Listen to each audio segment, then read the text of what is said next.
This is the Louie T Network. You are now officially in the lab room. It's that time again. It's that time again to go hard in the off season, cause we trying to win. We gon' go so hard, we don't take no days off. Hopefully one day it's all gonna pay off.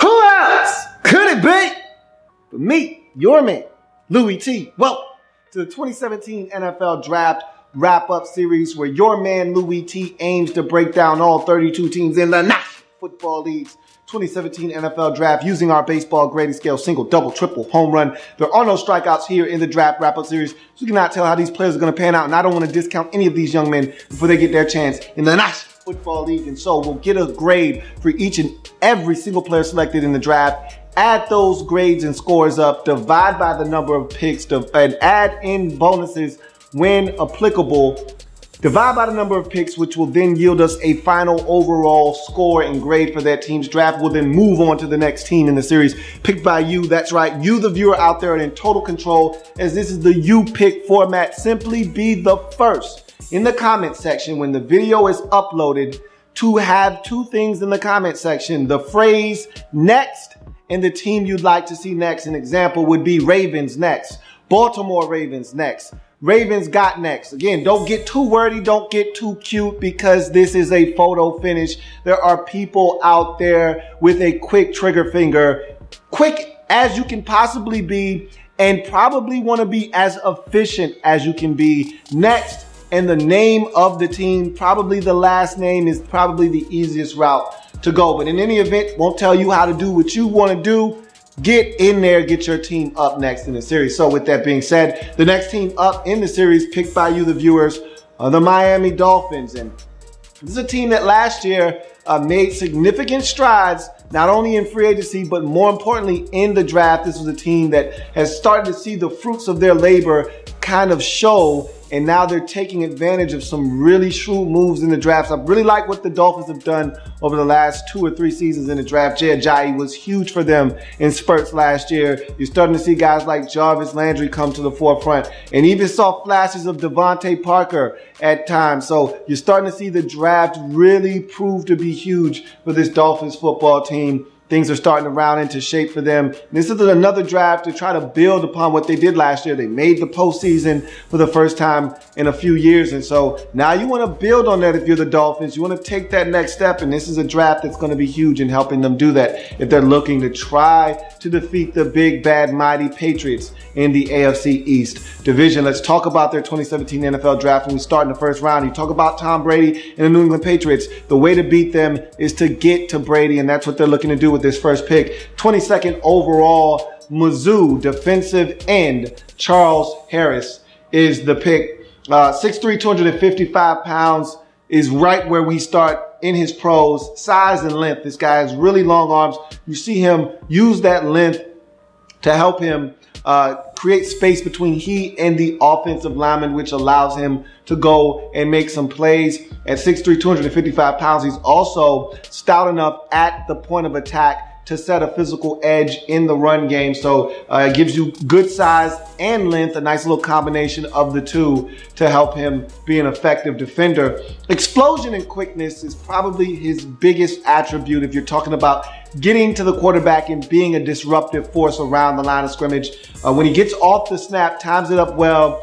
and uses those first 2 initial steps, there's a little bit of a burst there where he can beat the tackle around the edge, bend, and he's got a little bit of flexion in his hips. He can bend a little bit at the waist and get to the quarterback. So he can shorten that edge and really make it tough on tackles to protect the quarterback when he gets off the snap quickly with that explosive initial burst. And sometimes you'll see that quickness with that swim move to the inside. I think when he's his most disruptive in the run game, it's when he shoots off the snap inside with a swim move and a rip, and he goes inside and tries to get to the running back. So, and even if he doesn't make the tackle, it's that initial disruption that kind of blows up the play and really makes the running back have to change direction a little bit faster than he wants to. And then a guy can come and clean it up. So he does do some things with a swim move to the inside. I don't see it enough in his pass rush per se, but in the run game, that swim move very prevalent. Spin move is the next pro. Again, another one of these moves I don't see often enough as a pass rusher, but it does exist. I did see it on tape about 2 times in the games that I watched. So I know that it exists, but I don't see it enough. There's not enough of a rush plan. Of course, we'll talk about that a little bit later on, but the spin move is there. I know it's in the repertoire, and it actually looks like a healthy spin that could work at the next level with a little bit of fine tuning and being well timed. So that exists in his repertoire. Would love to see him perform that a little bit more often. Active around the line of scrimmage and disruptive is the next pro. I talked about the swim move as a disruptive force for him, getting inside and really being a nuisance at the snap. Also, this is a guy that finds a way to get to the ball carrier, will get tackles for losses around the line of scrimmage, behind the line of scrimmage, will do some things to really muck up the game. And he's, to me, he's still raw, which takes me to my final pro for him. He's got upside. And again, I don't really like to mention upside because, again, I mean, just about every guy could have the same thing said for them. If you're coming from the collegiate ranks to the NFL, you've got upside. That's why you're getting selected in the draft. But for some guys, I think the upside is more so than others. I'll give you an example with a guy like Charles Harris. He didn't play football on a actual consistent level, one where it was put together in a way, and I'm trying to think of the perfect word. He didn't play organized. That's the word I'm looking for. Organized football until his junior year of high school. So you got to think, this is a guy that literally is, what are we talking, 5, maybe 6 years max removed from playing organized football on a consistent basis. So he's still got a lot to learn. And you know, normally when you get a guy in the first round, you're drafting off of 2 things. A, the upside, which is what I just mentioned with Charles Harris. And B, you're drafting off of massive production at the collegiate rank. You're not getting that necessarily from Charles Harris. He didn't put up massive sack numbers.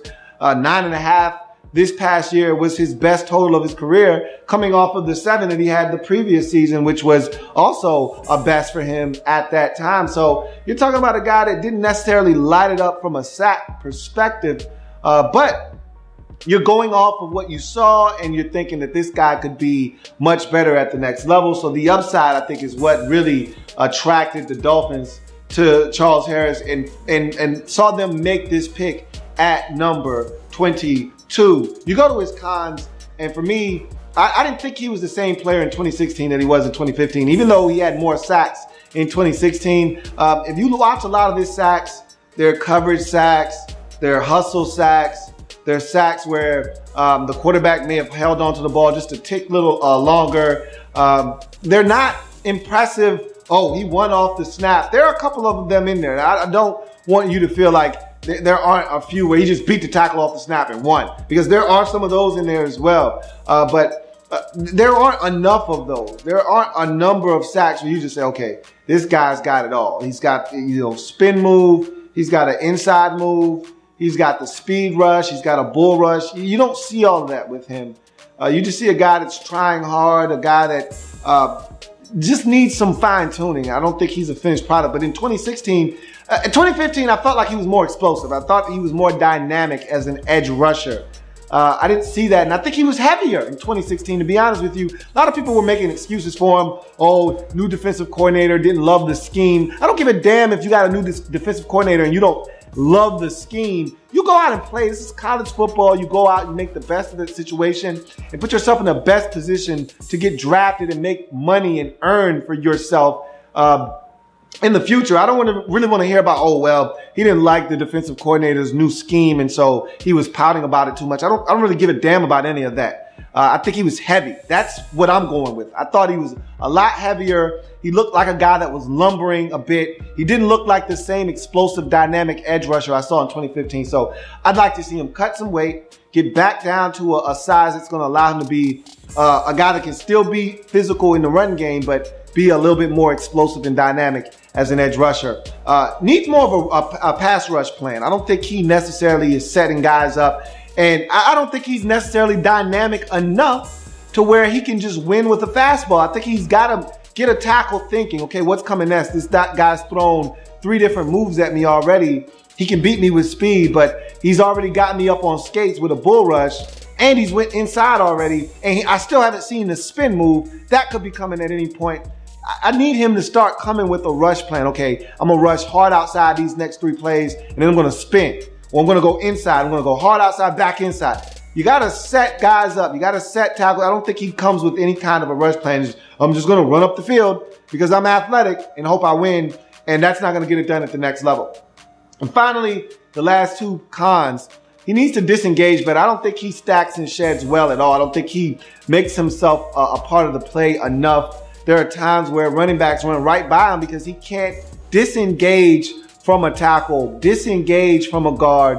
Once you have your hands on Charles Harris, a lot of times you have Charles Harris in that particular play. If he's not able to lock out his arms and extend, which gives him an opportunity to disengage, he's not a guy that's going to shed and karate fight with his hands, and doesn't use his hands well at all, in my estimation, which is part of the reason why I feel like he has a lot to learn, because that's one of those things that you can teach at the next level is hand usage, which I don't think he's adept at right now. So I think he needs to disengage better from offensive linemen. I don't think he stacks and sheds very well at this point. And finally, he's raw. And so that's basically the polar opposite of upside, which I really don't like beating guys up for being raw, because you can always build upon rawness. You can take a guy that is extremely raw and mold him into a slab of clay. Best case scenario, I think of a guy like Ziggy Ansah, extremely raw coming out of BYU. This guy was uber athletic and talented, but he was raw as the day is long. He gets some great coaching in Detroit. Next thing you know, this guy's one of the best pass rushers in the league. And so you're looking for something like that out of Charles Harris. I like this pick. I don't love it. I didn't think Charles Harris was a first-round pick after watching the tape. I still don't think that Charles Harris is a first-round pick. And so in the first round, 22nd pick overall, Mizzou defensive end Charles Harris for me is a triple. I think the Dolphins are drafting off of potential here, based solely off potential, because to me, the college football tape necessarily and the production as well doesn't necessarily scream first-round pick in my mind. It screams a guy that probably should have been taken in the second. But in any event, Dolphins looking for a guy to get to the quarterback. They think Charles Harris is that guy. We'll see if he is, in fact, that guy for them or not. Go to the second round, 54th overall selection. Ohio State linebacker Raekwon McMillan is the selection. Here's a guy that I was enamored with since the combine, and really going back as far as 2015, watching this guy just fly all around the field at Ohio State. Led the Buckeyes in tackles the last 2 seasons, and he's been phenomenal, just making plays all over the place. And so this was a guy that I thought had a chance to really ascend in the draft, and I thought his combine probably helped him get to this second round pick status, because probably going into the process, he might have been more of a third round pick. But that combine and showing off a little bit of the athleticism that people were questioning, I think really helped Raekwon McMillan and his draft stock throughout this process. But let's talk about this guy. Pros, 6'2", 240. So you talk about size right there. That's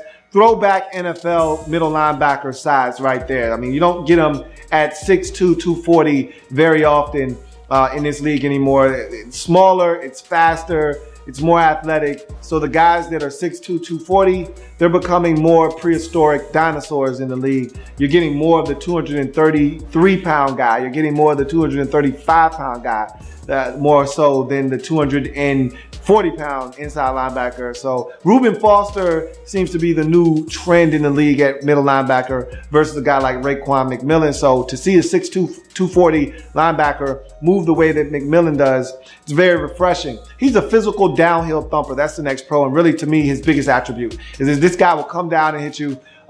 There's one play in particular against Wisconsin early in that ball game. I want to say it's like the third or fourth play in that game. And McMillan doesn't make the time. And it may have been on the second possession of the game. It's early in the game. I know this much. It's a big run. Wisconsin's trapped deep in their own territory. And Corey Clement busts off a big run. But Raekwon McMillan does his job on the play. Fullback comes, he's the lead dog on the play. He's looking to create a hole for Clement. And Raekwon McMillan absolutely depletes this fullback. And that's the type of physicality that I'm talking about when I talk about Raekwon McMillan, and that shit gets me excited. I can't speak for anybody else. I replayed that at least 3 times because he absolutely floored that linebacker. Now, Clement was able to bounce it outside, but there were 2 defenders that should have been able to make the tackle that didn't. One including Malik Hooker, the safety, that allowed Clement to get out the back door and pick up about 50 yards on that play. But look, this guy's physical, and you see it. Him coming downhill continuously, time after time after time, looking to be extremely physical. I love it. I absolutely love that type of football. Instincts. I think another thing that helps him maybe make up for some of the lack of athleticism that we thought he did not possess is instincts. When you can kind of be a little proactive instead of reactionary at the linebacker position, it's going to help you. Now, if you're over aggressive, you can be had in the pass game with play action fake and bootlegs and things of that nature. But when you have instincts and you watch tape and you understand what the other team is trying to do, it leads to you being able to be a step ahead of the opposition, which is what Raekwon McMillan is. You don't have 120 some odd tackles and then follow that up with another 100 some odd tackle season back to back, unless you are watching tape and understand what the opposition is doing and you have instincts and can get to the football. Athleticism, that 4.6 140 he ran to me at the combine, which I thought was a really strong day from McMillan, is what got him into the second round, if you ask me, because a lot of people knew this guy was physical, knew he was a downhill thumper, knew he was a tackling machine, knew he could do all of those things. They didn't know if he could run, and that 4.61 kind of quieted all of that at the combine. So he's got some athleticism that you also see on tape as well. Takes great pursuit angles. So you put all of this together. I just told you he's got instincts. I told you he's a downhill thumper, so he'll hit you. He'll come down. He'll take on a block. I just told you he's got some athleticism at a 4.6 140. And I just told you he takes great pursuit angles. All of that equals up to tackling machine. That's the next pro. So great pursuit angles for me. I think that's so underrated because we don't talk enough about guys who take the proper angle to the football. There are so many athletes out there that take bad angles, and because they're athletes, sometimes they're able to get away with it. But more importantly, you put your defense at a distinct disadvantage when you take improper angles. When you come at a bad angle, now a guy is allowed to cut back, and all of a sudden now, a guy that should have had the inside track on a ball carrier is now having to overcompensate because you took a bad angle, and now you're putting everybody else on the field at a disadvantage and at risk for having a big play happen. And so everybody's got a responsibility on the defensive side of the football. And one of those responsibilities as a linebacker, as a safety, taking proper pursuit angles. And Raekwon McMillan, to me, does that exceptionally well. Tackling machine, like I said, this guy is extraordinary. 100 plus tackles the last 2 seasons. By far and away, the leading tackler for the Ohio State Buckeyes over the last 2 seasons. Go watch the Michigan game. Go watch the Clemson game. They got destroyed against Clemson. He was everywhere in that game, okay? He did all that he could do to try to help his team win in that ball game. He was everywhere. The Michigan game, which allowed them to make the postseason, okay? He was everywhere. In their biggest games of the season, Raekwon McMillan showed up in a major, major way. And finally, he's solid in coverage. I don't think he's great. Okay, there were opportunities for him to be exposed in coverage, and teams just didn't take advantage. There's a play against Wisconsin where the fullback sneaks out into the flat, and if the quarterback is able to get it to him in a timely manner, it's probably going to be a touchdown. But instead, he's rushed. He gets out of the pocket and misses the throw. There are opportunities for him to be exposed, but I think he's capable of running with guys in coverage. It's when I think guys are going to change directions and break him off. That's where he's going to struggle at the next level. And I'm not sure if he's going to be able to be a really good coverage linebacker. And I'll tell you this much. When he's in zone, he does a great job of getting depth in his drops and keying the quarterback's eyes and then making a play off of that. So I think he's solid in coverage, but in man-to-man is where I think he's going to struggle at the next level. Speaking of which, let's get to his cons. To me, he doesn't stack and shed well enough or attack blocks on the proper shoulder. So let's break this thing down one at a time. He doesn't stack his shed well enough for me. at that second level, I think when that guard gets to that second level, when that center comes off that double team and gets to him, I don't think he does a good enough job of taking on that block and stacking and shedding. And I think the biggest reason why he's not effective at that second level like he is when he attacks the line of scrimmage instead of going backwards or on his heels is because he doesn't attack the proper shoulder of that offensive lineman. If that running back is coming this way, then you need to attack the outside shoulder with your outside shoulder so that your outside shoulder, or excuse me, that offensive lineman's outside shoulder with your inside shoulder so that your outside shoulder is free to latch on and make a tackle. And I think too many times you'll see the running back coming off the outside shoulder of the offensive lineman, and he'll attack with his outside shoulder, which now leaves him vulnerable to being pinned inside with no recourse out here to go make a tackle. So I'd love to see him attack the proper shoulder of the offensive lineman or whomever is coming to block him, which will allow him to be more physical in the run game at the second level. And then finally, I think he may be a liability in coverage at the next level. I don't think he redirects as well as you would like him to. So if a guy breaks him off, sticks their foot in the ground, runs an option route or an arrow route over the middle of the field, I think he's going to have a problem sticking with that guy in man-to-man coverage. Like I said, when he's in zone, he's outstanding. But when he's in man, I think he's going to be a guy that could potentially struggle in man-to-man coverage. So maybe he's not a 3-down linebacker. We're going to find out at the next level. But I love Raekwon McMillan. I told you that pre-draft. I told you that post-combine. I told you that I thought this guy could get it done. And I haven't changed my mind one iota. In the second round, 54th overall selection, Ohio State linebacker, the Ohio State University linebacker, Raekwon McMillan for me is a triple. I think this guy can come in. And now with Lawrence Timmons, Raekwon McMillan, and a healthy Kiko Alonso, the Dolphins to me are set at the linebacker position for the foreseeable future if this guy is exactly what I think he is as a football player. You go to the next pick, third round, 97th overall selection.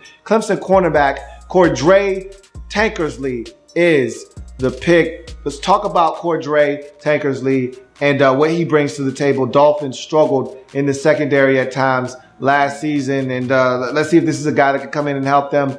First pro, height, weight, speed, specimen, 6'1", essentially 200 pounds. We're talking about a guy that's 199, so we're talking about a guy that's basically 200 pounds, running a 4.4 flat. So this guy can fly. And this is exactly what you're looking at. This is the new NFL. This is what the league is now at the cornerback position.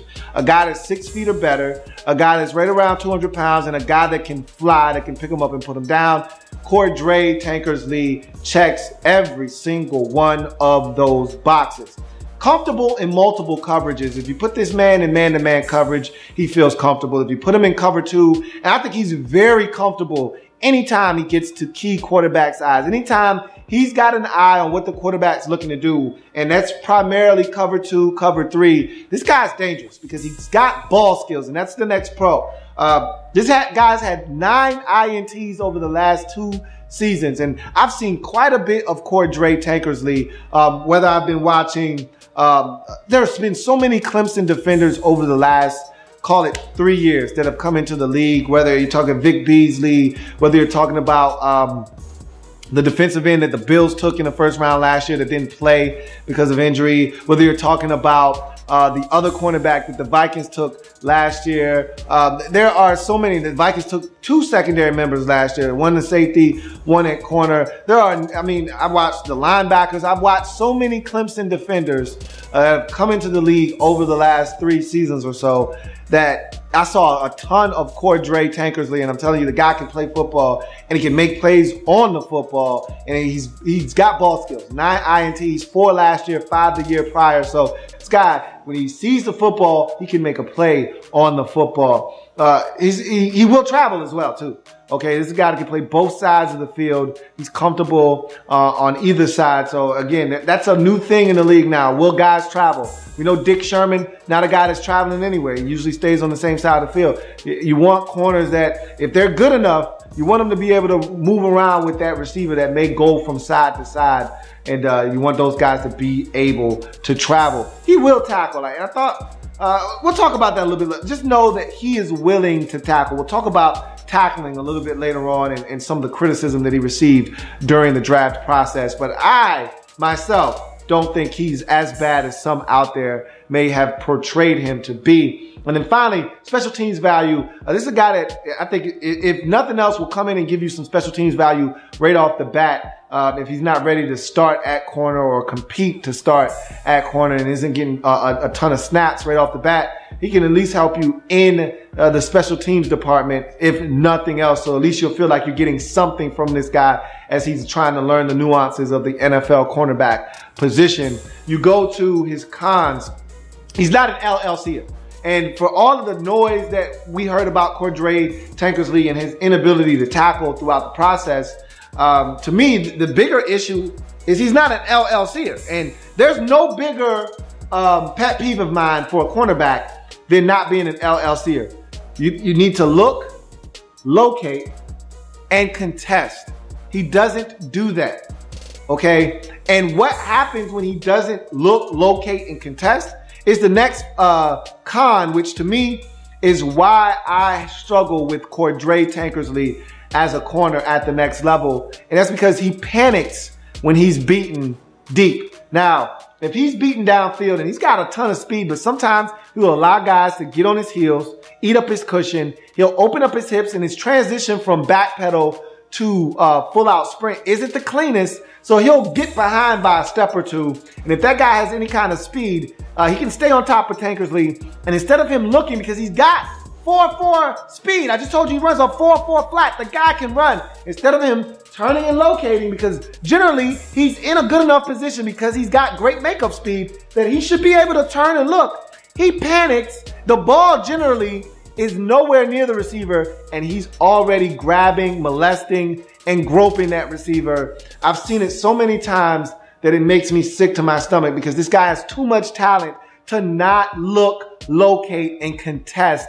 Instead, he much rather play the man when he's beaten instead of playing the ball. He gets himself into trouble too often for my liking. That's my biggest issue with him. And then finally, the last con, be a better tackler, give more effort. Look, Mike Mayock took him to task about his tackling ability or lack thereof throughout the process. So I went into the process expecting Cordrea Tankersley to be a horrible tackler. And what I saw was a guy that just needs to give more effort. And Mike Mayock's exact words were something along the lines of, this is a guy that is the most disinterested player in the draft at the cornerback position when it pertains to tackle. Those were his words, give or take a few of the words in there. But that's the point that he was trying to drive home, is that this guy doesn't want any part of tackling. I beg to differ. I think he will get in there and mix it up. Sometimes I feel like he just doesn't give maximum effort to get off of blocks. And sometimes there's a play against Virginia Tech. And the two plays that Mike Mayock cited were in the Florida State game. Dalvin Cook makes 2 big runs for touchdowns. And Cordrea Tankersley was on both of those runs, the last line of defense, and he didn't get off of a block and allow Dalvin Cook to spring for a touchdown. I watched him against Virginia Tech. He literally pushed the running back into the end zone, okay? There are times, though, when I've seen him get off blocks and miss tackles. I just need better effort from him. I need him to be a better, more sounder tackler, and I need him to just give me more effort. But the man, I've seen him make more than his fair share of tackles, so I know he'll come up and stick his nose in there and be physical. So in any event, my biggest issue isn't the tackling. It's the fact that he doesn't locate the football. And this guy screams triple to me all day long, but in the 3rd round, 97th pick, cornerback out of Clemson, Cordrea Tankersley for me is a double. If you don't look and locate and contest, I can't get on board with you, because at the next level, I've seen a number of corners come in with the skill set that he has. A guy that can run, a guy that is long, a guy that is athletically gifted, has the size, everything, checks off all the box ball skills, doesn't look for the football. You're not going to last in this league because you're going to pick up a ton of PIs down the road. So I'm a little nervous about that with Cordrea Tankersley, but we'll see what happens with him. I can only give him a double because he's just not finding the football. That's a problem for me. You go to the 5th round, 164th pick overall, Utah offensive lineman Isaac Asiata is the selection. This is one of my favorite guards in the entire draft. Love this guy. Size 6'3", 323 pounds is the first pro. Strength, 35 reps, and you see it on tape. This guy's moving grown-ass men against their will. And that entire Utah offensive line was a thing of beauty. 4 out of the 5 Utah offensive linemen were drafted in the 2017 NFL draft. Garrett Bowles, first offensive lineman taken in the draft. Right next to him was this exact player, Isaac Asiata. Right next to Asiata, J.J. Dillman, who was drafted by the Cincinnati Bengals. And right next to him, another guard drafted by the Chargers in the 6th round. So that line was dominant at times. Joe Williams put up the numbers at the end of the season because of those guys that I just named throughout the year. And so Isaac Asiata, just as big a part of the Utah Utes resurgence in 2016 as anybody along that offensive line. He was dominant at times, and that strength, 35 reps, tells you all you need to know. But to me, his biggest attribute, his biggest pro, is his physicality and his nastiness. This right here, this to me, I love this guy. He's a big, tough son of a bitch, okay? These are the types of players you want on your football team. You can give me all the guys that are uber athletic, that can run a 4.7, 540 at 305 pounds. You give me all the guys that look great with great footwork, and I want a road grader and a grinder and a tough guy. Give me Isaac Asiata in a street fight, and I know he's got my back. All right, we may not win, but he's going down swinging, and he's going to whoop some ass in the process. This guy's nasty. He's looking for work. All right, as a guard, sometimes you're not going to have anybody to block. And to me, the tape that really sold me on just how physical and tough and nasty this guy is, first game I put on against Washington, and he tore Elijah Qualls a new asshole in that game. He just repeatedly beat his ass up. When he was going after the tackle, Garrett Bowles, Asiata would be looking for some work, and he'd say, you know what? I'm gonna give you some work, and then I'm gonna go take you out. And he was just drilling Washington Husky after Washington Husky. They play a 3-4. So he didn't have a lot of work. There was a guy shaded over the center as a 0 or 1 tech. And so he would just be kind of freelancing, and he was just giving guys work in that game, and they would pull him, and he was seeking out contact and pancaking guys. It was just a thing of beauty to watch him just be physical and assault guys on the football field. That's his biggest and best attribute. He can generate movement in the run game. I kind of alluded to that earlier, but this is what he does. He's best when he's going forward. And he's also, though, very adequate as a pass rusher, which is the next pro. Anchors well with a heavy punch as a pass protector. That initial punch, boom, right off the snap. When he gets set and he's able to anchor down and he gives that punch, it's a brutal one that will stop a defender right in his tracks and redirect him. So he does a really good job of anchoring down. Didn't see him get bull rushed very often when he got to anchor down in his stance. Good lateral movement for a guy that is not a tremendous athlete. I was really surprised. They pulled him an awful lot at Utah, and he had this one lateral shuffle step that he would do. He would get out of his stance and he'd come with the shuffle step. And that shuffle step to me was, for lack of a better term, impressive for a guy his size.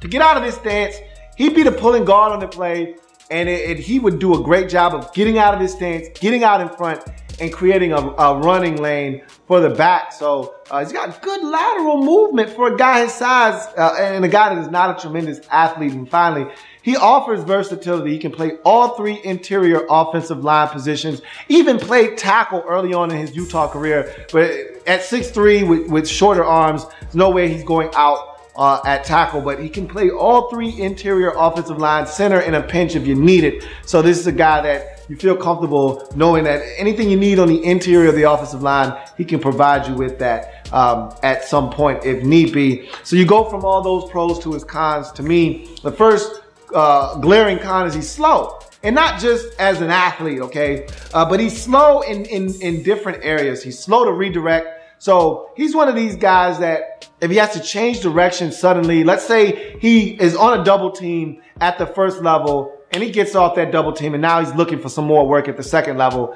and a linebacker's there, and he gives him a quick little dart move, and he gets out of the way. He can't redirect to get back in front of that linebacker. He's beaten, okay? If that safety comes down aggressively, darts one direction, and then back the other way, Isaac Asiata is beat. He can't get his hands on him quick enough to affect that safety, that linebacker, whomever. So he redirects very slowly. He's got a slow re-punch, okay? His second punch, I talked about him anchoring down and having a great punch. Well, if you slap that first punch down, he's now off balance. But even if he's able to keep his balance, that second punch is extremely slow and elongated, which will allow him to get beat at times. And then he's slow to recognize what's going on around him sometimes. Washington, late in that game, on the final drive of the game, when they had to have it to tie the game up, came with the blitz that I thought was really easy for them to pick up. They didn't overload. They didn't come with any kind of exotic blitz. It was a simple pressure where all he had to do, he being Isaac Asiata, was pick up the blitzing linebacker. Instead, he decided to make the decision to double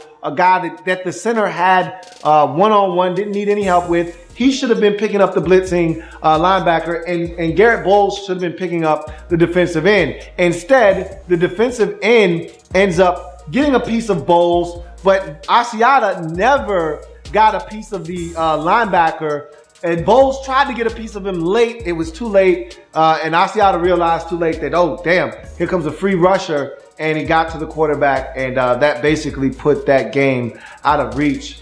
So I think he's slow to recognize some things. I just like him to be a little bit faster in processing what's going on around him sometimes. Also saw him beat on a twist where I'm like, that's too easy of a TE game for you to get beat there. Need you to have a little bit more recognition as to what's going on. And then finally, over-aggression. And I think this is the thing that a lot of people love. I love it about him. He's very aggressive, but too aggressive to an extent, to the point where now you got to reel him back in.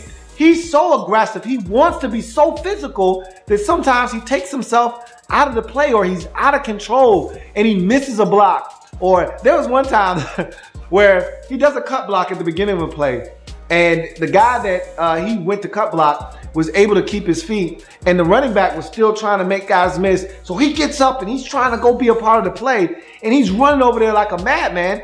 He runs into his running back and tackles his own running back, okay? Like, he's over aggressive. If you can rein in and harness this aggression that Isaac Asiata has, you got yourself one hell of a guard at the next level. I love him.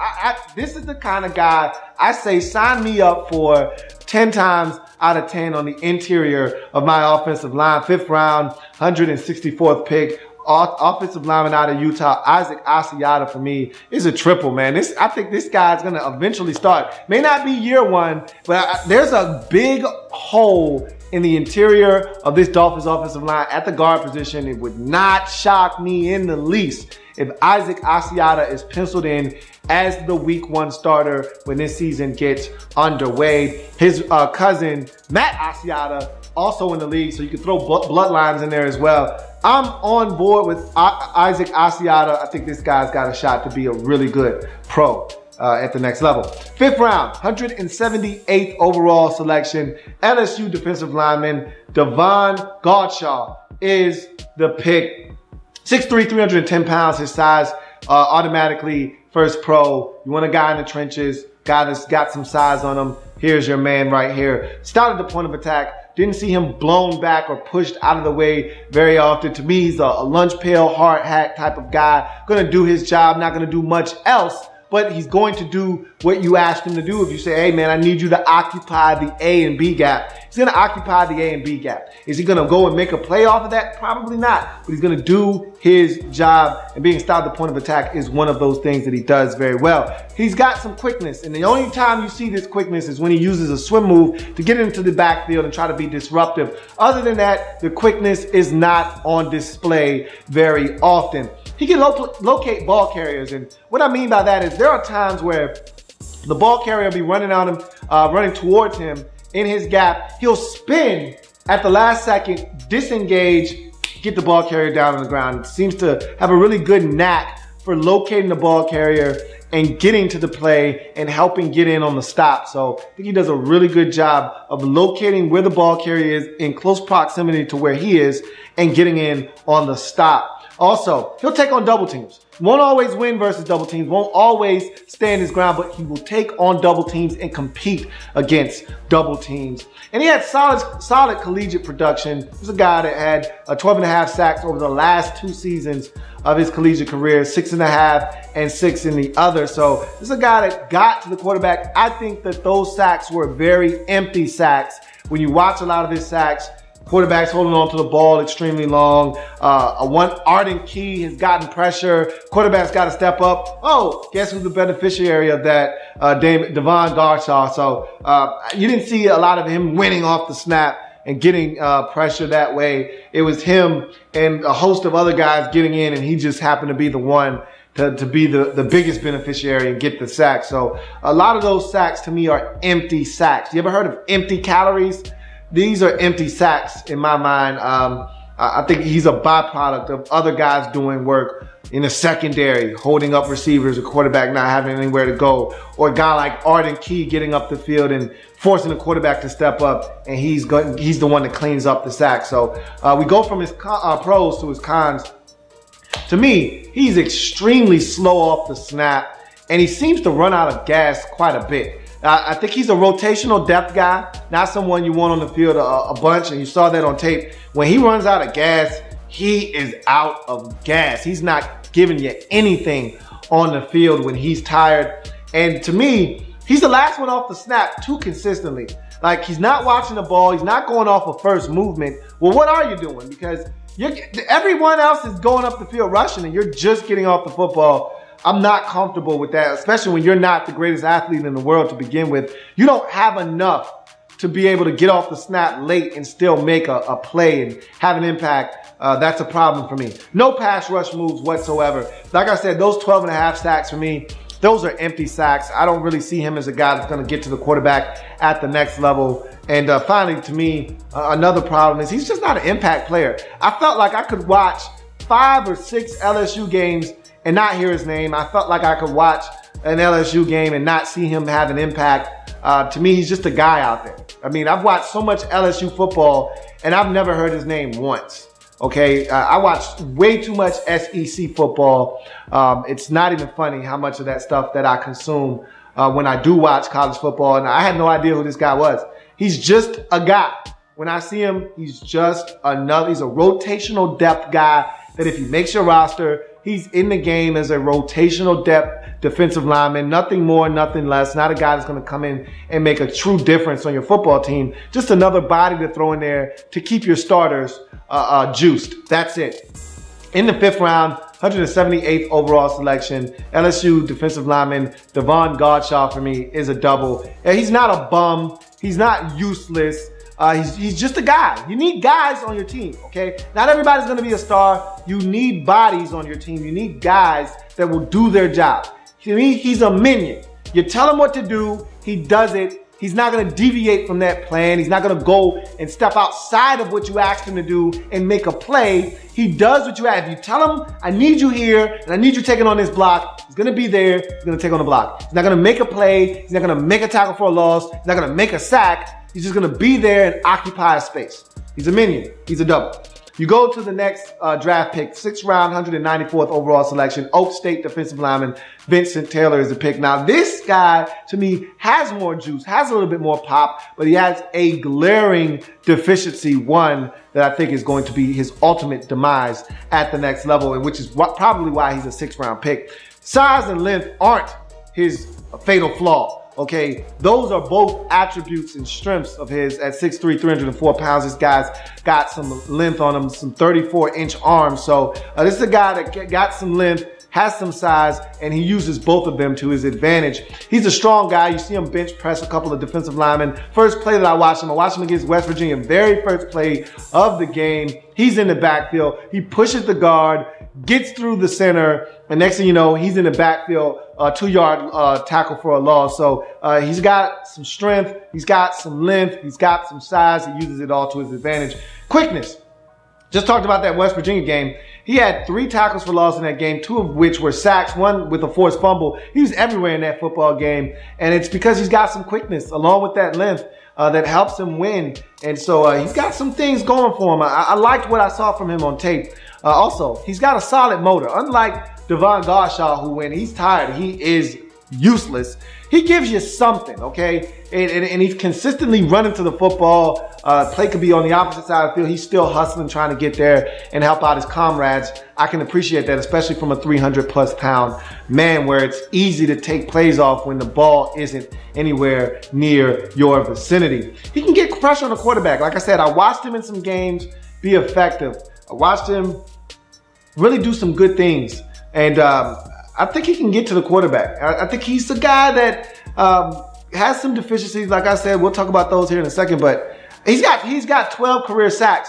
I don't think those are empty sacks like I did with Devon Godshaw. I think these are legit sacks. There are going to be 3 or 4 of those in there that are probably coverage sacks. But there's one sack against West Virginia where he pushes the pocket. The running back decides, even though my guard's handling business right now, maybe getting pushed back a little bit, but he's going to do his job. I'm going to bump Vincent Taylor. And Vincent says, hey, appreciate it. Takes that bump, then throws the guard, pushes him, pulls him, throws him, propels him to the quarterback, gets to the quarterback, and pops the football free. Big play in that game. Helps Oak State end up winning that game against West Virginia, who at the time was undefeated. So he's got some moves. He's got some things that he brings to the table. I think he can get to the quarterback a little bit. He's disruptive around the line of scrimmage. 22 tackles for loss in his collegiate career.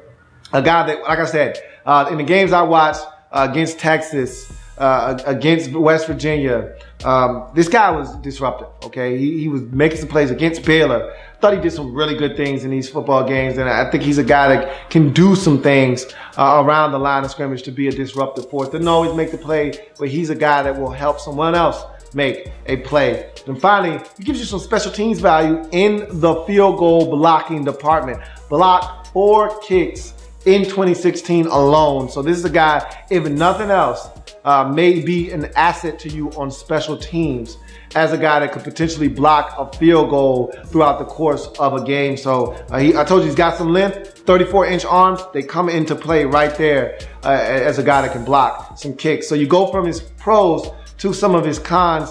And this is the fatal flaw here. This is the thing that's going to stop him from potentially being a big-time playmaker at the NFL level. And this is what forced him to be a 6th-round pick in my mind. He's a high-cut guy. He's got a high-cut build, and he plays high. So it's a double whammy, all right? This is a guy that is top-heavy, all right? His base is not strong at all. All of his weight, he's not well-proportioned. All of his weight is up below the waist. And when you get guys that have chicken legs, and I'm not saying his legs are chicken legs, but when you're a big 300-pound guy and, you know, 215 of that is upper body, and I'm just throwing out a random number. I don't know how big your legs are supposed to be, but it just makes it hard for you to be able to have a strong base, okay? And you'll see this guy get displaced from time to time. You'll see him get uprooted out of a hole. You'll see this guy get pushed out of the way, and it's because his base just isn't strong enough because he's disproportioned. All right, the weight is so high, and then he plays high. It'd be one thing if he kept a low base, but he plays high. He's high cut. It's easier to move a guy that's high cut and plays high. And Vincent Taylor does both of those things. And I think a lot of people feel like that's his undoing at the next level. He's limited as an athlete. That's the next con. Not going to be the biggest athlete in terms of running guys down laterally and all of that stuff.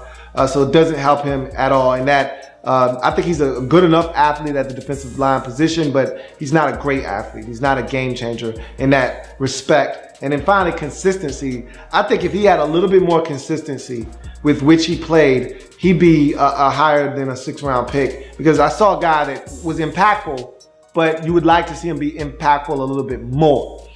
When he was on like that West Virginia game. You watch that game and this guy's a 3rd-round pick. You know, you watch some other games, Texas Tech, for instance, and he doesn't show up. So you ask yourself, consistency, what can I expect from you on a snap-to-snap basis on a quarter-to-quarter basis, on a game-to-game basis, on a week-to-week basis. And that's the thing you can't answer with Vincent Taylor necessarily. And so in the 6th round, 194th overall selection, Oak State defensive lineman Vincent Taylor for me is a double, man. I think this guy, if put into some situations to succeed, I think this is a guy that could potentially help you, even if it's only on special teams blocking kicks. I think there's some value here. He's another body on the defensive line. I actually think he can get to the quarterback, to be honest with you. So we'll see what happens with Vincent Taylor. And then finally, your 7th round pick, 237th overall, Virginia Tech wide receiver Isaiah Ford is the selection. 6'1", 194 pounds. That's some good size. That's good NFL wide receiver size in terms of height. Can put on some more weight, and we'll talk about that in a little bit. But athleticism. 4'5", 240. I thought he was very disappointing at the combine. We'll talk about that a little bit later on, but he cleaned it up in his pro day. 4'5", 240. Ex-B baller. He looks more of a 4'5", 2 guy on tape, more than the 6'4", 6'1" he ran at the combine. So I can get with that. That's probably more closer to what he runs than what we saw at the combine. He's an ex-baller, okay? This is a guy that was averaging up over 37 points in high school. So this guy could have played basketball, but at his size, he probably said, you know what, football's probably more ideal for me. So he's got athleticism, that's for sure. And with that athleticism, you see quicks. He's got a lot of quicks. That's the next pro. He's breaking dudes off on these slants and these shallow routes. Man, he's breaking these dudes off something proper and getting open. So he's able to separate with just quicks. So I think he's a guy that can play in the slot at the next level. I think he's a guy that can play out wide potentially. But he's got some quicks, man. He's got some quicks for sure. Competes as a blocker. Is he a great blocker? No. But does he compete? Does he get in front of the defender and try to block? Absolutely. I can respect that. So he competes as a blocker. Heavy collegiate production. Left Virginia Tech with a few records at the receiving position. The first Virginia Tech wide receiver to eclipse 1,000 yards in a season. Did that twice in back-to-back years. So this is the guy that had heavy collegiate production while at Virginia Tech. So I think this is the guy that you felt like could do some things at the receiver position, which is why you take a flyer out on him in the 7th round. You go to his cons. Needs to bulk up and get stronger. I told you he was an ex-baller. He looks like a basketball player. Okay, you know, basketball players don't really put in the time in the gym. They like to be flexible. They like to have the ability to move and not be too tight. So they don't lift a ton of weights. He looks like a guy that doesn't lift a ton of weights. He looks like he's still in that basketball frame of mind. He needs to get stronger because I saw him displaced running some routes. Guys get in his face, be a little bit physical with him. He doesn't deal with that all that well. He needs to adjust better to poorly thrown and underthrown footballs better. He had plenty of practice playing with Jared Evans at Virginia Tech. There were a ton of underthrown and poorly thrown footballs that he had practice with. And I didn't think he did a great job necessarily. He did a great job on adjusting to the back shoulder fade. But if you're talking about an underthrown football, I thought he just didn't do a good enough job of adjusting to some balls that were poorly thrown, which there were a ton, like I said, or just underthrown on a play. I'd like to see him adjust better and make better plays on those footballs. There's one that I can think of against Tennessee. Breaks a guy off on a double move, on an out and up, all right? And he's got 2 steps on the nearest defender, and it's underthrown by Jared Evans. And instead of him stopping, using his body to shield away the defender and catching the football, he tries to catch it like this, giving the cornerback an opportunity. The worst case scenario, he should have been coming with something like this. He goes here, and the defender slaps his hand down along with his wrist, and the ball comes free, and it should have been a completion. I expect the receiver, it was a bad ball, okay? But I expect the receiver to make the quarterback right in that situation, and he didn't. And so, love to see him come back and be better to adjusting to underthrown and poorly thrown footballs. And then finally, just more consistency catching the ball. I talked about his combine performance and how lackluster it was. He ran slow, and I thought he was one of those guys that struggled catching the ball at the combine up in Indy. Just inconsistent throughout the day. And when you watch the tape, that wasn't something that surprised me because he struggled catching the ball at times. There's a pick against BC where it goes an easy slant, and one of the times where Jared Evans actually threw him a good football right in his damn hands, right through the wickets, into the defender's hands. It's picked off. You'll get that from him from time to time where you're like, man, you got to catch the football, and it'll go right through his hands. And so he's a guy that I just need more consistency. He can catch. It's not like this guy can't catch, but more consistency, more concentration. Catch the football, see it in your hands, make plays. And so that's something that I just need to see more consistency from him catching the football. But in any event, 7th round, 237th pick, a wide receiver out of Virginia Tech, Isaiah Ford for me is a double. The Dolphins get a solid guy here that could make the end of this Dolphins roster or could be a practice squad guy. Either way, he's a guy that will be around in some capacity. I don't see this guy just being a flame out of the league, never getting an opportunity. He'll either latch on here with them or he'll get a chance with someone else down the road. But in any event, that's the Dolphins 2017 NFL draft. They basically hit for average. None of these picks wow me at all. No home runs here, but they hit for average, a bunch of triples, a bunch of doubles, no bums, no singles, but no home runs either. So you go and you tally up the scores of this draft. They got 3 triples in this draft in Charles Harris, Raekwon McMillan, and Isaac Asiata, which nets them a triples bonus. So that's 12 right there. Then they had 4 doubles, which nets them 2 doubles bonuses, which that's a grand total of another 12 as well. So 12 plus 12, 24. You divide by the number of picks, 7 in this draft, and you end up with a 3.43 triple for the Miami Dolphins. It's a really solid draft. Like I said, I'm not blown away by the selections, but it's a really solid draft. I'm anxious to see a couple of these guys and what they can do at the next level. So that's going to do it for the Miami Dolphins in the 2017 NFL Draft Wrap-Up. If it happens in the National Football League, whether big or small, we cover it all here on the Louie T Network. All I want to know is, who's next? I'm waiting on you to tell me who. See you next time.